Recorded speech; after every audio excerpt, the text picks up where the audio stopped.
Boa tarde, estamos muito felizes por tê-los mais uma vez conosco, entre nós, nesse sábado. Recomeços, esse é o título da atual série de mensagens que nós estamos desenvolvendo aqui na Nova Semente, onde o tema central gira em torno de duas palavras: como ter fé, como ter esperança no meio de um mundo que muitas vezes só nos traz incerteza e dúvidas. Conta-se, e obviamente essa história é uma fábula, um conto. Certa vez ia um senhor de idade, um velho, um menino e um jumento em direção à cidade. Então eles decidiram ir da seguinte forma: o senhor de idade ia montado no jumento, o menino andando, e foram os três em direção à cidade. Mas no caminho, diz o conto, que encontraram algumas pessoas e elas começaram a fazer comentários: olha que absurdo, isso não está certo. Como pode esse homem deixar esse menino andando? Menino tão jovenzinho, coitado aí nesse sol, ele está andando, e o outro ali sentadão no jumento. E os dois, quando escutaram aquilo, tanto o homem velho quanto o menino, se assustaram com aquele comentário e conversaram: escuta, vamos trocar. E decidiram trocar. E eles trocaram. O menino sentou no jumento, o velho foi ao lado, e continuaram os três: o menino, o velho e o jumento, em direção à cidade. Mas, pouco mais à frente, encontraram um outro grupo de pessoas que fizeram outro comentário: olha aquilo, isso não está certo. Isso não está certo, como pode? Olha a idade desse senhor, ele andando aí do lado, com esse sol, e aquele menino folgadão sentado no jumento. E os dois se assustaram com aquilo e conversaram mais um pouquinho: já sei o que a gente faz, vamos subir os dois no jumento. Aí sentou o menino, o senhor e o jumento, e foram em direção à cidade. Mais à frente encontraram outro grupo de pessoas que começaram: olha só isso, pobre desse animal. Esses dois folgadões sentados em cima, olha lá, olha o peso, não tem vergonha na cara. E com isso, os dois tomaram a decisão de descer. Desceram os dois, e lá foram os dois, um na frente do outro, e o jumento do lado. E mais próximo da cidade, um outro grupo de pessoas, quando viram, começaram a dar risada. Olha, com esse sol, os dois tontos mesmo, hein? O jumento tranquilo e os dois andando. Aí os dois conversaram um pouquinho, tiveram a ideia você vai para frente, eu vou para trás, e os dois resolveram carregar o jumento. E lá foram os dois, carregando o jumento, e tiveram que passar por cima de uma ponte.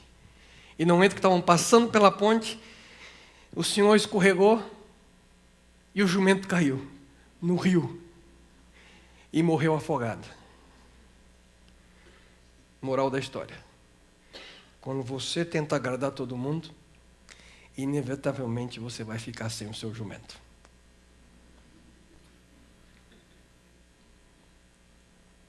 Agradar a todos, queridos, é impossível. Já tentaram agradar todas as pessoas? Preocupação em agradar a todos é impossível.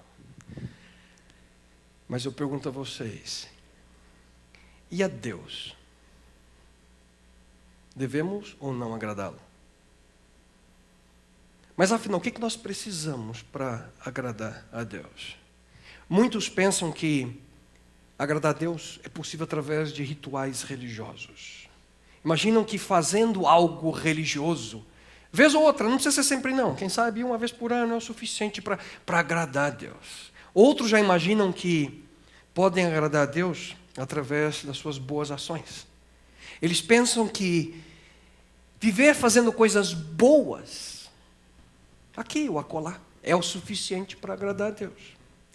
Mas eu pergunto a vocês: o que acontece quando nós não fazemos coisas tão boas assim?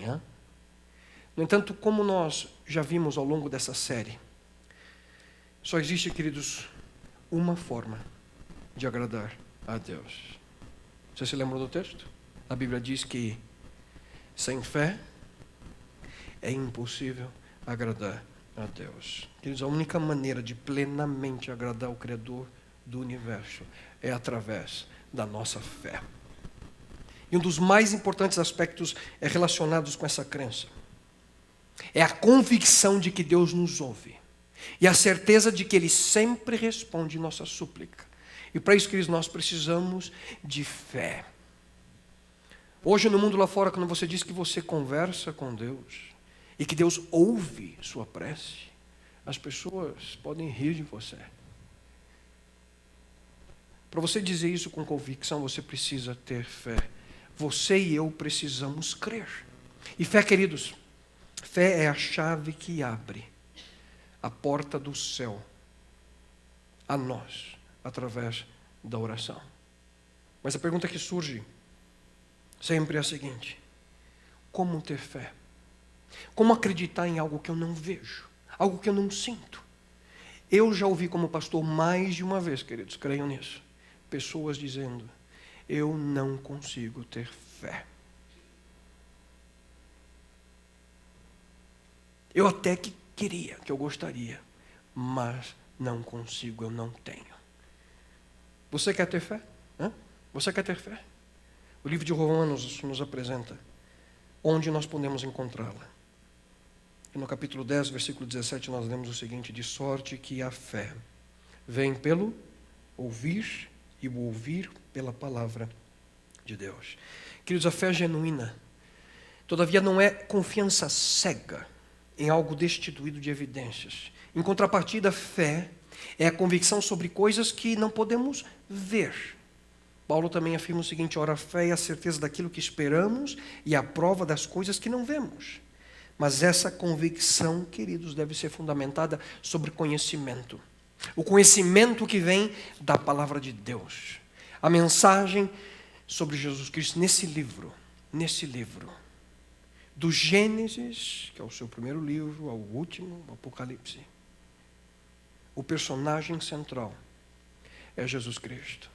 E para termos fé nele, nós precisamos buscá-lo onde ele é apresentado. Portanto, nós vamos nesse momento, mais uma vez, na palavra de Deus, buscar resposta a algumas das indagações que temos. E como podemos aprender a como viver uma vida de fé, crendo em sua palavra. E como esperar o cumprimento de suas promessas. As promessas que Deus nos concede na nossa vida. E hoje o principal texto nós estaremos analisando é o texto que encontra-se no Evangelho segundo São Lucas, no capítulo 18. Eu sei que a grande maioria de vocês não tem uma Bíblia consigo, mas pode acompanhar a leitura que será projetada nesse momento. Lucas, capítulo 18, versículos 1 até o 8. E lá nós encontramos o seguinte texto: então Jesus contou aos seus discípulos uma parábola, para mostrar-lhes que eles deviam orar sempre e nunca desanimar. Ele disse: em certa cidade havia um juiz que não temia Deus, nem se importava com os homens. E havia naquela cidade uma viúva, que se dirigia continuamente a ele, suplicando-lhe: faze-me justiça contra o meu adversário. Por algum tempo, ele se recusou, mas finalmente disse a si mesmo: embora eu não tema a Deus, e nem me importe com os homens, essa viúva está me aborrecendo. Vou fazer-lhe justiça, para que ela não venha mais me importunar. E o Senhor continuou: ouçam o que diz o juiz injusto. Acaso Deus não fará justiça aos seus escolhidos que clamam a Ele dia e noite? Continuará fazendo-os esperar? Eu lhes digo, isso quem disse, queridos, foi Jesus Cristo, eu lhes digo, Ele lhes fará justiça e depressa. Contudo, quando o Filho do Homem vier, encontrará fé na terra. Queridos, essa é uma parábola de contraste. Aqui, o que Jesus quis apresentar é que Deus não é como aquele juiz que não atendia aquela pobre viúva. A razão pela qual Cristo contou essa parábola está claramente atestada logo no primeiro verso, que diz que Jesus contou aos seus discípulos uma parábola, para quê? Para mostrar-lhes que eles deviam orar sempre e nunca desanimar. Esse era o objetivo. É isso que Cristo tinha em mente. Olha, não desanime. Olhe para cima, confie em Deus. Esse era o objetivo de Cristo. E aqui, sem dúvida alguma, Jesus também apresenta o valor que eles da perseverança. Ser perseverante. E essa história chega a ser até mesmo cômica. E eu vou explicar a vocês por quê. Nela nós encontramos dois personagens. Um juiz poderoso e uma viúva indefesa. Em suas parábolas, muitas vezes, Jesus usava um forte contraste. Ele contrastava dois aspectos totalmente distintos para apresentar o seu ponto. O que ele queria realmente era causar choque nos seus ouvintes. E ele conseguiu de forma maravilhosa nessa parábola. No verso 2, nós encontramos a descrição do juiz. Leio novamente. Em certa cidade havia um juiz que não temia a Deus, nem se importava com os homens. Em outras palavras, ele não dava a mínima para ninguém. Aquele homem tinha um coração duro, ele era implacável com todas as pessoas, e por sua posição de autoridade como juiz, ele sempre se encontrava no alto da escala social. Todos se curvavam a ele, todos o admiravam, todos obedeciam, afinal ele era o juiz. Já o outro personagem era uma pobre viúva. Nós não sabemos qual era o problema dessa mulher especificamente, mas nós podemos saber muito bem quais eram alguns dos seus problemas em geral, não específicos. Porque ela tinha pelo menos 3 graves dificuldades. Naqueles dias e naquela cultura, queridos, as mulheres tinham pouquíssimos direitos. E um que não possuíam era participar de forma direta ou indireta em qualquer corte ou julgamento.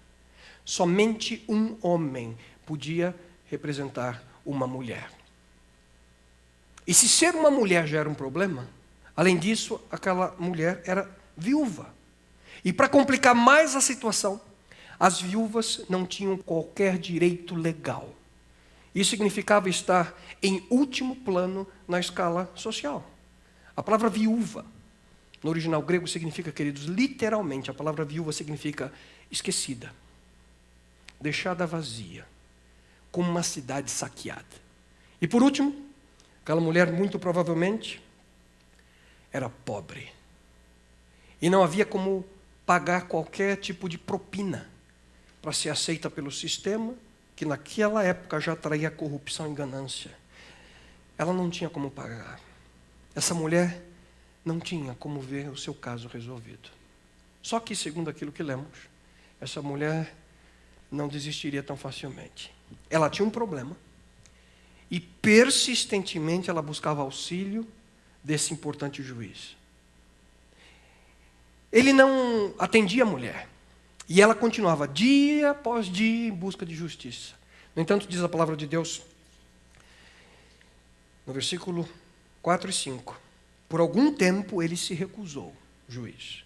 Mas finalmente disse a si mesmo, embora eu não tema a Deus, e nem me importe com os homens, essa viúva está me aborrecendo. Vou fazer-lhe justiça para que ela não venha mais me importunar. E aqui nós podemos, queridos, até mesmo imaginar os discípulos rindo ao escutar como é que uma viúva podia intimidar um juiz. Com certeza, quando Cristo contou isso aqui, o pessoal deu gargalhada. Era a piada de Jesus. Como é que uma viúva pobre tem condições de incomodar um juiz? Ela não tinha arma alguma, só sua persistência. E ela continuava a aparecer no caminho daquele juiz. Se fosse os nossos dias, nós podemos muito bem imaginar que, quem sabe, quando ele abria a porta da garagem ali para sair, estava ela com um cartãozinho, justiça. Quando ele abria a porta do elevador para subir lá para o seu escritório, estava ela na porta, justiça. Na hora do almoço, ela ficava do lado de fora do restaurante, ali no vidro. Justiça. E de tanto ser perturbado, finalmente aquele juiz diz, chega! Já não aguento mais, vou dar um jeito, no caso dela, para que ela desapareça da minha vida. O texto bíblico traz o seguinte texto. Como essa viúva me importuna, e aqui eu leio na versão de Almeida Revista e Atualizada. Como essa viúva me importuna, julgarei a sua causa, para não suceder que por fim venha a molestar-me. E também no original grego, essa palavra molestar significa literalmente ficar com o olho roxo. Aquela mulher era tão insistente que o juiz ficou com medo de ser agredido fisicamente por ela. Mais uma razão para todo mundo rir ao escutar a parábola de Jesus. Só que não se esqueça, querido, nós estamos aqui falando da cultura do Oriente Médio. Há mais de 2000 anos atrás, onde uma mulher agredir um homem era simplesmente impossível de se imaginar. Com certeza, sem dúvida alguma, os discípulos se divertiram quando escutaram essa parábola. Os homens que ouviram deram uma gargalhada. Mas eu pergunto a vocês, será que Jesus queria realmente trazer algo de especial a eles? Será que o que Jesus está dizendo nesse texto é que nós devemos incomodar a Deus com as nossas orações até que Deus não aguente mais e chegue a dizer, chega, não aguento mais, eu vou responder essa oração para me ver livre desse. Será que é isso que Jesus queria ensinar? De forma alguma, o que Jesus queria dizer era exatamente o contrário. Essa é uma parábola, queridos, de comparação por contraste, já mencionei. E aqui Jesus apresenta 3 fortes contrastes. O primeiro deles, o dever de orar em relação ao esmorecer, desistir. O segundo contraste que Cristo apresenta aqui é a viúva em relação com o povo de Deus. E o terceiro contraste é a posição de um juiz injusto sendo comparado com Deus. Em outras palavras, o que Jesus queria ensinar era o seguinte: ouçam, se esse juiz, sem coração, decidiu ajudar aquela viúva, porque ele não aguentava mais, quanto mais podemos nós contar com Deus, que tanto nos ama, para nos ajudar nos momentos de nossas dúvidas, dificuldades e lutas. Será então que Deus não vai fazer justiça a favor do seu próprio povo, que grita por socorro dia e noite? Será que Ele vai demorar para ajudá-lo? Eu afirmo a vocês que Ele julgará o favor do seu povo e fará isso bem depressa. Queridos, o ponto principal dessa história é que Deus está ansioso para responder às nossas orações. Você não precisa mendigar, você não precisa reclamar nem entrar em desespero. O que ele está dizendo nessa parábola é o seguinte: eu não sou como aquele juiz e você não é como aquela viúva. Ao contrário, eu estou pronto para ouvir e atender o seu pedido. Não desanime. Olhe para cima. Ore sem cessar. Mas aqui também surgem perguntas. Então, por que eu devo ser persistente em minhas súplicas? Hein? Qual é a razão da persistência? Quem sabe você pode estar se perguntando também, por que eu não vejo as respostas das minhas preces imediatamente quando eu preciso? E alguns chegam ao ponto de perguntar a si mesmo, onde é que está a minha fé? Tudo aquilo que eu peço, nada acontece. Será que eu tenho fé mesmo? Queridos, existem pelo menos 4 razões para sermos perseverantes em nossa fé. Mesmo quando nossas orações não são atendidas imediatamente. Razões para sermos persistentes e perseverantes em nossa fé. A primeira delas é a seguinte: a perseverança nos ensina a focar nossa atenção em Deus. Que ser perseverante não serve para lembrarmos a Deus da nossa situação, porque Ele já sabe. Mas serve para que nós possamos nos lembrar onde é que está a força para vencer. Deus deseja que eu me lembre que somente dEle vem a resposta e a solução para as minhas petições. Paulo escreve em sua carta aos Filipenses: e o meu Deus suprirá todas as vossas necessidades, segundo a sua gloriosa riqueza em Cristo Jesus. Deus quer que nós entendamos que somente Ele pode suprir todas as nossas necessidades. E Ele deseja que nós busquemos auxílio nele e não em nós mesmos. E esse, queridos, é um dos maiores desafios que nós temos como seres humanos. Nós somos sempre levados a buscar a solução por nós mesmos. Quando nós precisamos persistentemente orar por algo, onde é que você foca a sua mente? Hein? Você olha para você? Não. Quando nós somos forçados a orar, suplicar, nós estamos olhando para Deus. Ser persistente também, nesse momento, queridos, não é chantagem. Serve para que nós foquemos nossa atenção naquele que é a única e verdadeira fonte de auxílio e conforto. Já perceberam quão fácil é para o ser humano buscar auxílio em todo lugar para resolver seus problemas, menos em Deus? Buscamos ajuda com amigos, família, conselheiros, advogados. Buscamos ajuda com todos. E muitas vezes nós deixamos Deus de lado. E no Salmo 105 nós encontramos o seguinte: recorram ao Senhor e ao seu poder. Busquem sempre a sua presença. É exatamente isso que perseverança na oração faz. É exatamente isso que perseverança na fé faz conosco. Muitas vezes Deus faz com que venhamos a esperar pela resposta, para que nós aprendamos a focar nossa atenção nele e não em nós mesmos. Segundo aspecto, a perseverança, além de nos ensinar a focar nossa atenção em Deus, a perseverança, queridos, nos ajuda a refinar nossos pedidos.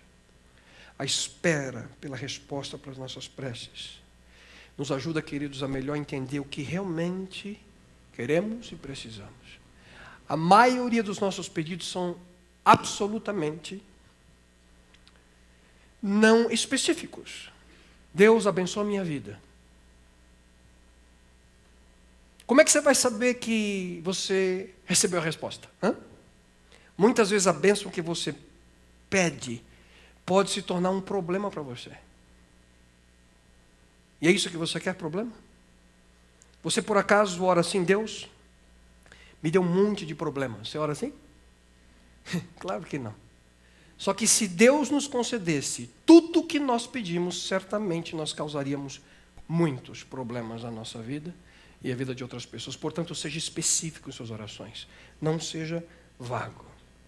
E o tempo nos ajuda, queridos, a refinar nossos pedidos. Será que é isso mesmo o que eu preciso?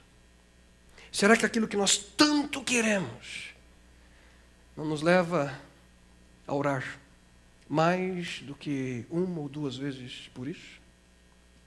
Será que aquilo que realmente necessitamos receber como uma bênção nos leva a ser persistente com Deus? Às vezes nós oramos uma, duas vezes e depois esquecemos aquilo que tanto precisávamos. Esquecemos. Queridos, a espera muitas vezes não passa de um teste. É um processo de purificação e refinação. Ouçam só o que nós encontramos no livro de Zacarias. Eu os purificarei como se purifica a prata, e os refinarei como se refina o ouro. Aí eles orarão a mim, e eu os atenderei. Queridos, a espera separa as necessidades reais daquelas que são débeis e não tão necessárias. Será que esse pedido é um sincero desejo ou algo passageiro sem muito valor? Hein? Muitas vezes orar por algo, o tempo de espera nos mostra que aquilo que nós pedíamos não era tão importante assim. Em realidade, que nós não precisamos tanto daquilo. A demora, queridos, além disso, não significa um não de Deus. Muitas vezes é apenas um teste. Muitas vezes nós que seguimos a Deus ou tomamos a decisão de segui-lo, nós somos como uma laranja. Você não conhece o sabor até você espremê-la. Só então você sabe o que tem dentro. Deus muitas vezes nos faz esperar. Ou Deus muitas vezes, queridos, nos leva a um ponto em que passamos por situações que muitas vezes não compreendemos, para nos testar. Eu queria convidar um amigo meu que viesse aqui à frente. Nós estamos, durante essa série, tendo a oportunidade de ouvir a história de algumas pessoas. E eu queria pedir para o Evaldo vir aqui à frente.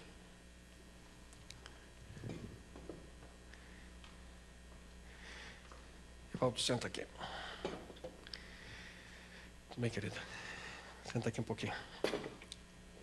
Eu convidei o Evaldo para estar conosco, para contar também um pouquinho a nós da sua história. A história do Evaldo eu já tive a oportunidade de ouvir. Passamos aí umas boas horas conversando, e a gente promete que antes das 11 termina. Mas de forma breve, Evaldo, você me disse que houve um período na tua vida que você vivia um momento peculiar como um empresário, um momento de sucesso, um momento que as coisas estavam indo cada vez de forma melhor. Você vendo ali o fruto do teu trabalho diante de si. Mas de repente o mundo desabou. Alguém puxou o tapete. O termo que você utiliza é um tsunami. Um tsunami te pegou. Conta pra gente. O que aconteceu?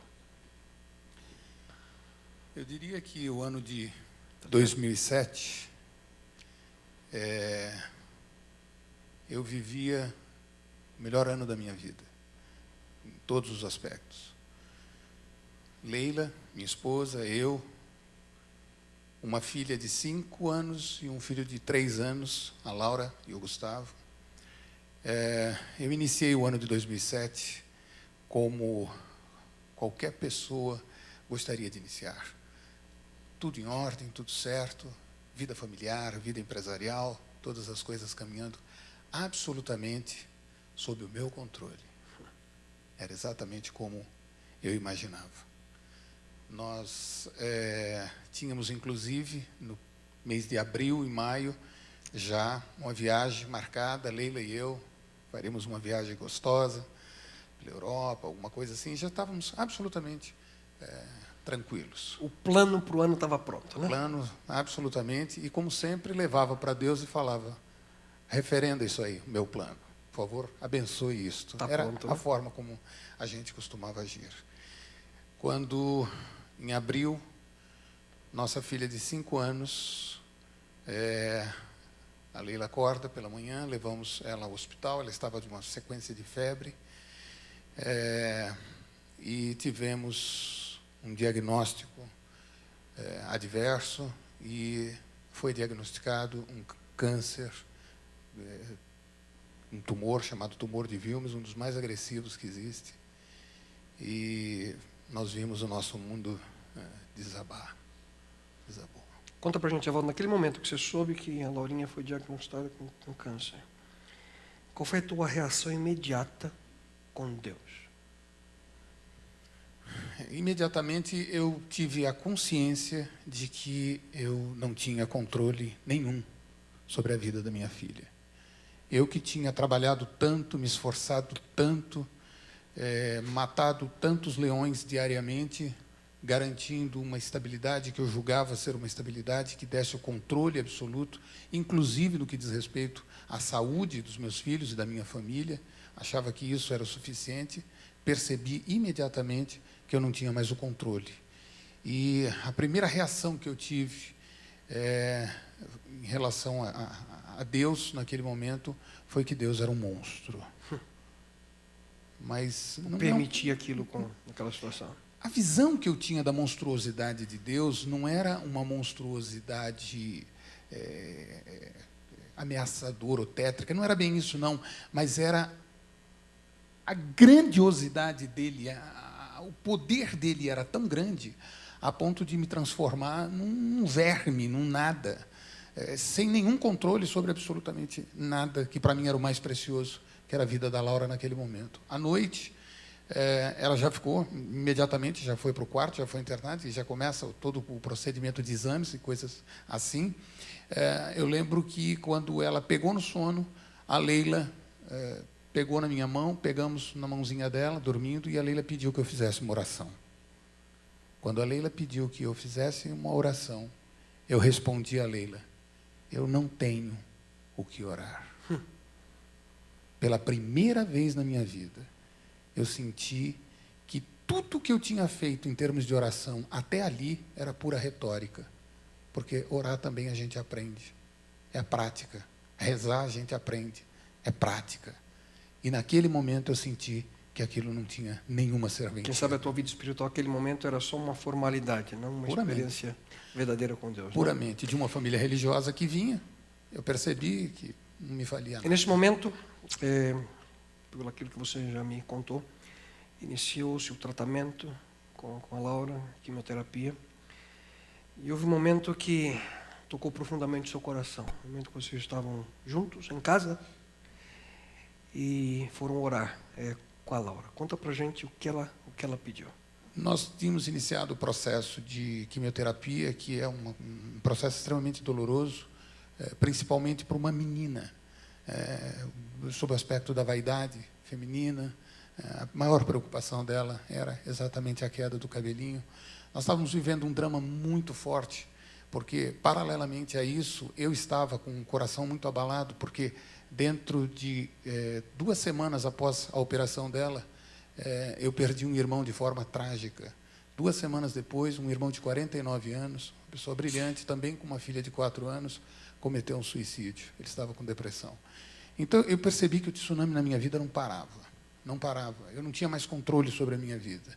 As minhas emoções estavam absolutamente comprometidas. E, neste quadro, acompanhando o tratamento de uma filha. Nós estávamos realmente vivendo um período muito difícil. E eu me lembro que, no dia do velório do meu irmão, tudo dentro destas semanas aqui, no dia que nós demos entrada no cemitério para enterrá-lo, eu recebo uma notícia, e no meio de uma batalha judicial que eu desconhecia, havia uma guerra judicial contra a minha empresa, eu não sabia, eu recebi a notícia que um oficial de justiça estava dentro da minha empresa e eu acabava de perder todos os meus contratos. Naquele momento, a minha esposa estava ao meu lado. O que uma mãe menos quer ouvir falar, quando tem uma filha num tratamento desse, é que ela terá um problema financeiro. Porque realmente isso é um tratamento que exige muito recurso. Naquele momento eu senti o tamanho da grandiosidade de Deus e o quanto eu era pequeno, o quanto eu era nada. Uma situação de controle da vida, absoluto. Uma situação de total... Absoluto. Perdi tudo. Eu estava parecendo com Jó, né? Eu até brinco, eu digo que Jó uma hora não atendia mais celular, porque toda hora que tocava era notícia ruim. Eu não aguentava mais, eu não tinha mais controle. E, neste momento, eu apenas disse a Deus o seguinte: eu não vou ser hipócrita de dizer que eu entrego a vida da minha filha ou a minha vida nas suas mãos, porque ela não está nas minhas mãos. Então, não tenho nada para lhe entregar. No dia 12 de junho, era o dia dos namorados, estava a Leila e eu, óbvio que ficaríamos em casa. É costume nós irmos para o quarto, fazermos uma oração com as crianças, e fizemos isso. O Gu dorme primeiro, fomos no quarto dele, contamos uma historinha, ele dormiu, fomos para o quarto da Laura. Na hora que fomos fazer a oração, a Laura já percebia os cabelos dela caindo muito no travesseiro, na fronha. Ela falou: mamãe, na hora do Papai do Céu, pede para o Papai do Céu não deixar cair o meu cabelinho. Este foi o momento mais difícil da nossa vida. Este realmente foi. A Leila, com muito esforço, orou, ela pegou no sono e fomos para a sala, fomos comemorar nosso Dia dos Namorados com muitas lágrimas, chorando muito. Eu tinha uma prática que eu comentei com o pastor Kleber, que quando eu estava em desespero e eu não queria ir para casa, e eu não queria que a Leila ou as crianças me vissem, eu pegava o meu carro, isso meia-noite, 1h, eu ia para a Marginal, e ficava igual o circuito oval da Fórmula Índia, assim, Marginal Pinheiros, Tietê, Pinheiros, Tietê, Pinheiros, Tietê, Pinheiros, Tietê. Eu devo ter quebrado todos os meus recordes de multa, talvez. Não tenho a menor ideia disso. A CET agradece até hoje. E quando a Laura fez esta oração, eu lembro que eu voltei a falar com Deus. Eu orei muito pouco durante este período, eu confesso, porque eu sabia que o que eu tinha que falar era do fundo do coração, não era retórica. E eu tinha dito a Deus o seguinte... Isso dentro do carro? Isso dentro do carro. Eu tinha dito o seguinte: Deus, comigo, tudo que está acontecendo, eu já estou aprendendo a lidar, eu estou aprendendo a administrar. Agora, a minha filha acabou de pedir que o Senhor não deixasse cair o cabelo dela. Eu também não vou te pedir isso. Eu só vou pedir uma única coisa: cuida da fé desta criança. Só isso. Passou o tempo, nós mandamos fazer uma peruca bem parecida com o cabelinho natural dela, bem legal mesmo, bem parecidinho e tal, e inexplicavelmente ela nunca usou. Insistentemente, a Leila, quando a gente ia sair para algum jantar, ou para algum casamento, para alguma solenidade, ou mesmo para a igreja, alguns são testemunha, Laura nunca usou a peruquinha, e o cabelo dela chegou a 0. E aí, nós não entendíamos por quê. E como ela brincava com aquilo, e como ela achava bonito, ela achava engraçado, ela colocava uma roupa linda, olhava no espelho, carequinha. Filhinha, põe a peruca. Não, nunca. Quando eu estou dizendo nunca, é nunca. A tal ponto dela levar com tão bom humor, que um dia passou uma criança em Campos do Jordão, um cabeludo, um garoto bem cabeludo, ela pôs a mão no cabelo dele e falou: vou tirar um pouco de você, porque tem muito em você, vou pôr em mim. E nós não entendíamos por quê. Um dia a Leila chegou em casa, ela sabia do nosso desespero. Um dia a Leila chegou em casa e falou assim: a Isabel, psicóloga, me chamou. A profissional que estava acompanhando a Laura. E chamou a Leila e falou: olha, eu não deveria te contar, mas realmente eu sei o quanto vocês estão sofrendo, preocupados com ela. A Laura disse que ela estava dormindo e ela viu que Jesus entrou no quarto dela e conversou com ela. E disse: Laura, eu sei que você pediu para o teu cabelo não cair. Eu não vou te enganar. O teu cabelo vai cair todinho. Mas eu tenho uma notícia, vem aqui comigo. Eu vou te mostrar, quando acabar o tratamento, olha o teu cabelo como vai ficar. A partir daí, A menina de 5 anos viu isso e... ela mudou radicalmente. O que era um drama para ela absolutamente resolveu. Deus cuidou da fé dela. Ela nunca contou para ninguém. Um dia ela me viu triste no café da manhã.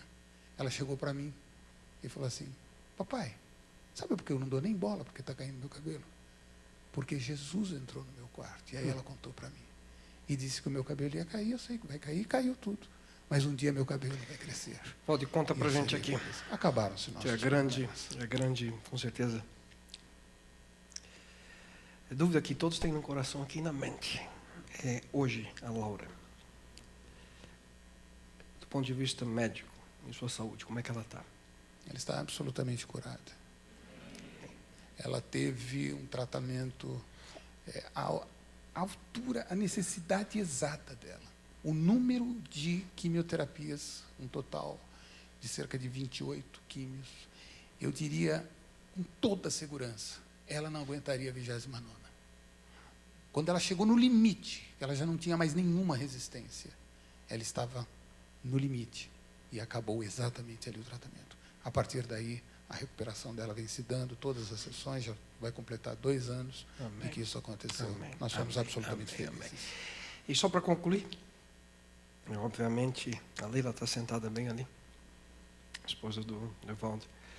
E nesse drama de ver uma filha doente, todo aquele... as dúvidas e incertezas que surgem, e você mencionou também o problema que vocês tiveram do ponto de vista profissional, em que você perdeu judicialmente, né, todo o processo do seu trabalho. Um milagre também aconteceu ali. Você tem 40 segundos para contar para a gente. Dar 40 segundos para advogado é difícil, mas eu vou tentar.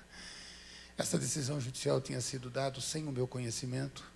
Evidentemente, a parte contrária sabia que eu estava vivendo um momento absolutamente muito difícil e que muito dificilmente eu teria condições físicas, psicológicas, técnicas de se defender, né? De se defender. Eu não tinha.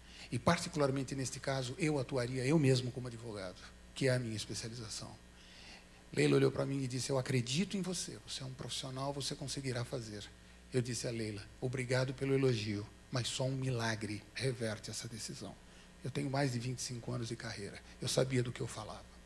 Quando estive no Tribunal de Justiça, que já estava em segunda instância, estava com a relatora, uma desembargadora, ela simplesmente tem a fama de que não atende, não conversa, não faz, não aceita nenhum tipo de embargos que sejam auriculares, os advogados sabem o que é isso, e mais do que 10 minutos é o recorde dela, todos os advogados sabem disso. Ela me ouviu por 2 horas e 20, a minha sustentação. Quando fui para a Câmara fazer a sustentação, eu tive o resultado, eram 3 desembargadores julgando a causa, e nós ganhamos por 3-0, e eu reverti todo o nosso quadro favorável. Isto é um milagre. Amém, amém. Queridos, a esperança e fé que vai nascer no coração de uma pessoa, de uma família, que deixa de controlar tudo e coloca nas mãos de Deus. Aqui diante de vocês, mais uma vez, uma história de milagre, uma história de fé, uma história de alguém que aprendeu e tem aprendido a andar com Deus. Que Deus te abençoe, querido. Deus abençoe abundantemente. Obrigado, Deus.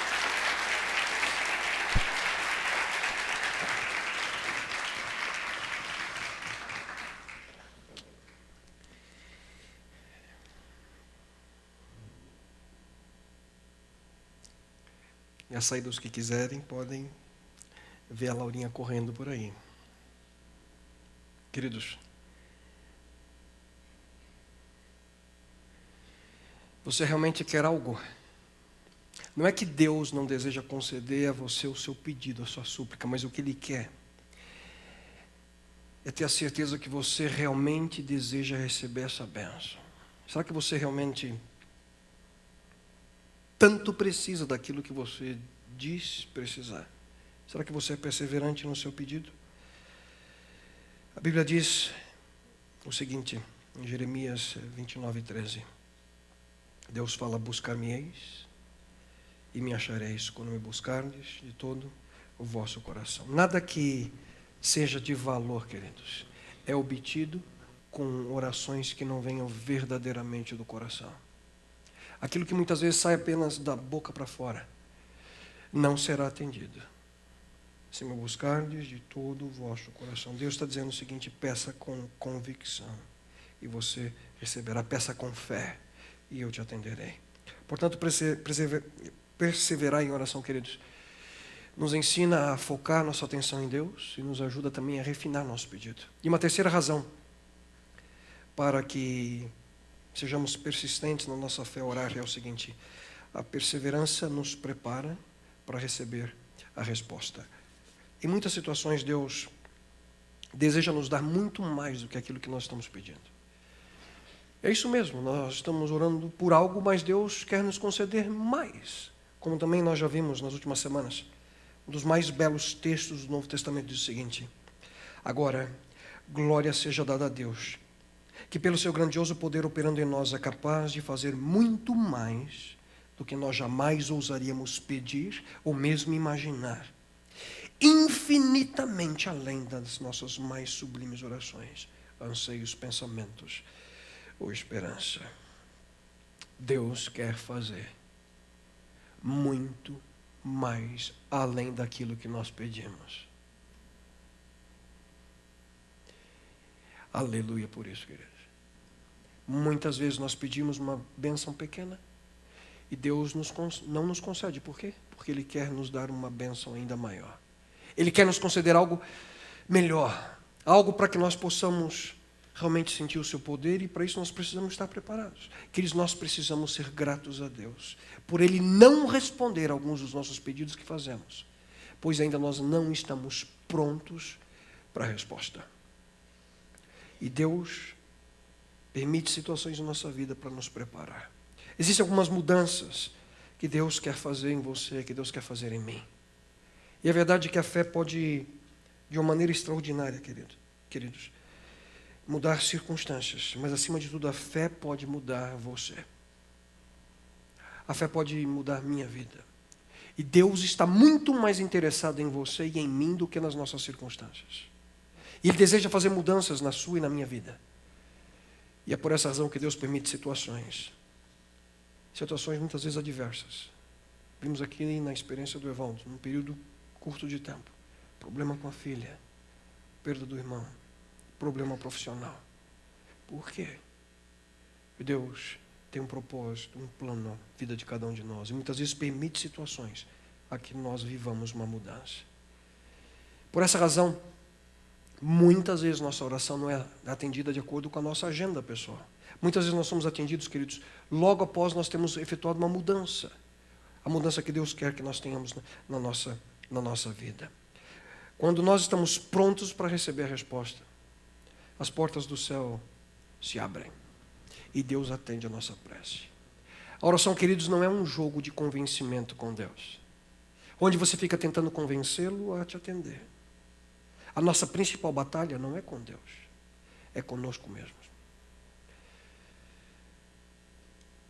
Deus, portanto, muitas vezes Ele nos faz esperar, para que nós possamos focar nossa atenção nele, para que nós refinemos nossos pedidos e também para que nós possamos estar preparados para receber a resposta. E a quarta e última razão para nós sermos persistentes em nossas orações é que a perseverança, queridos, fortalece a nossa fé. Eu já mencionei a vocês que, antes, e vou repetir, oração e fé andam de mãos dadas. São os dois lados de uma única moeda. Fé, ela funciona como musculação. Quanto mais nós exercitamos nosso corpo, mais forte ficam nossos músculos. E a persistência em nossas orações faz exatamente isso. Exercitamos a nossa fé e, consequentemente, nós crescemos, amadurecemos espiritualmente. E um traço de maturidade espiritual é visto na nossa paciência, do quanto nós podemos esperar. E a Bíblia nos aconselha o seguinte, no livro dos Salmos: descansa no Senhor e espera nele. Já no Novo Testamento, mais precisamente no livro de Gálatas, nós encontramos o texto que diz: não nos cansemos de fazer o bem, pois no tempo próprio colheremos, se não desanimarmos. Queridos, o tempo de Deus é perfeito. O aparente atraso em nós, em recebermos a resposta, não significa a recusa de Deus ao nosso pedido. A espera serve para que nós voltemos nossa atenção para Ele. Serve para que nós aprendamos a pedir aquilo que realmente precisamos. A espera serve para que nós sejamos preparados para receber a resposta. E também serve para que nós aprendamos a fortalecer a nossa fé. Eu concluo como comecei. Na parábola do juiz injusto, nós lemos no início. Você se lembra como é que ela termina? Vou ler novamente o último versículo. Digo-vos que depressa lhes fará justiça. E Cristo conclui com a seguinte sentença: quando, porém, vier o Filho do Homem, achará fé na terra? E que você pode estar se perguntando: escuta, mas Jesus não estava falando de oração nessa parábola? Por que ele está falando de fé agora? Queridos, porque fé e oração estão sempre juntas. Não há como você desvincular uma da outra. Uma fortalece a outra. Você não pode ver sua fé fortalecida sem oração, e você não terá a experiência de vida, de orar com poder, sem fé. Essa parábola, portanto, não é apenas sobre o dever de orar sempre, com perseverança. Essa história também é sobre fé. Pois você nunca conseguirá orar com perseverança por algo se você não tiver fé. Porque sua perseverança indicará o tamanho da sua fé em Deus. Sua fé é grande ou pequena? Quer saber a resposta? Olhe para a sua vida de oração.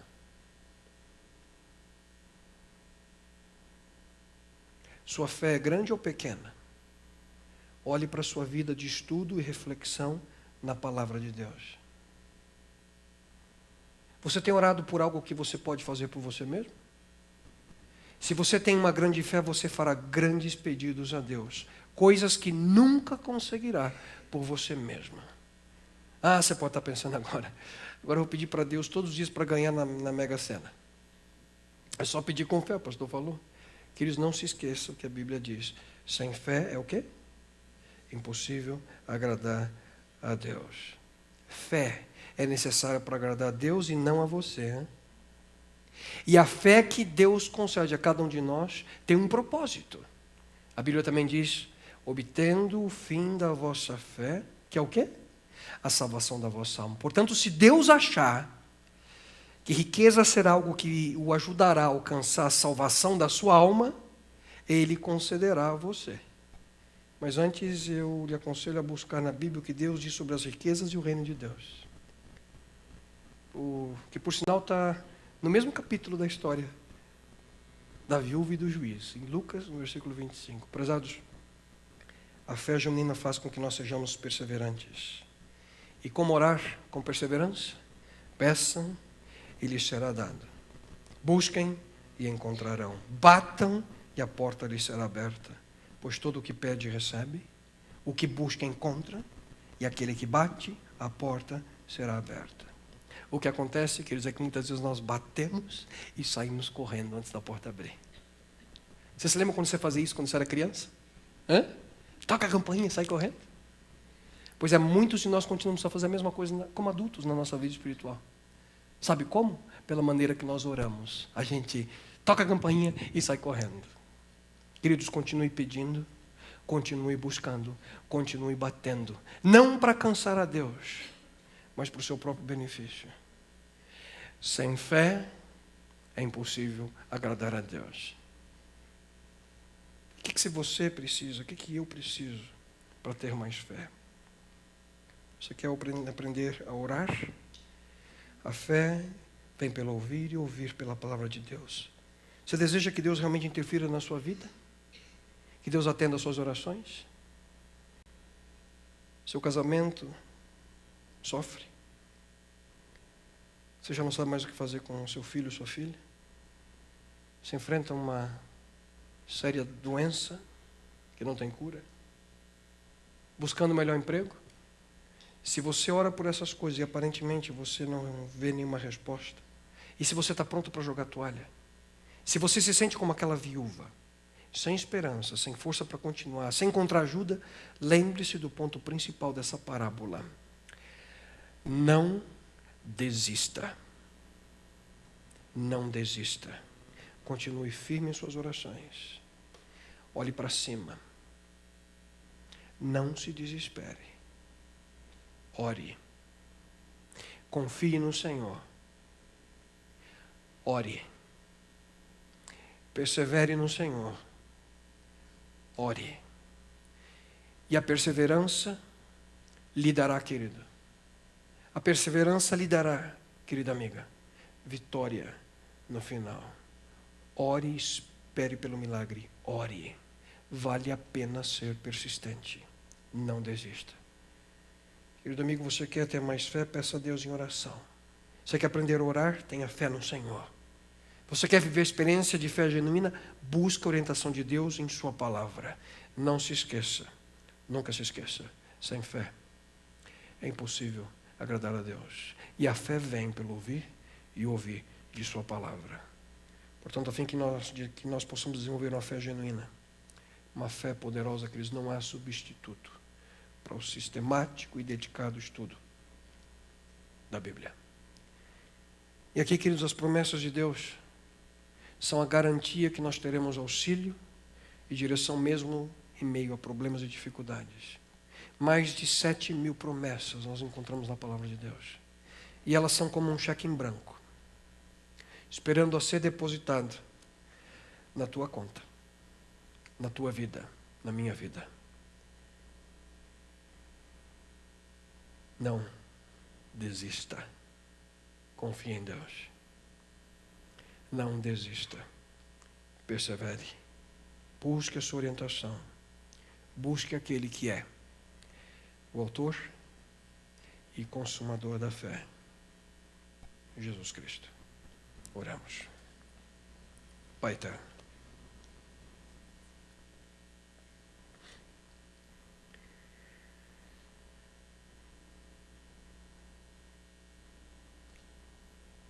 Senhor, essa é uma experiência que cada um de nós tanto deseja ter.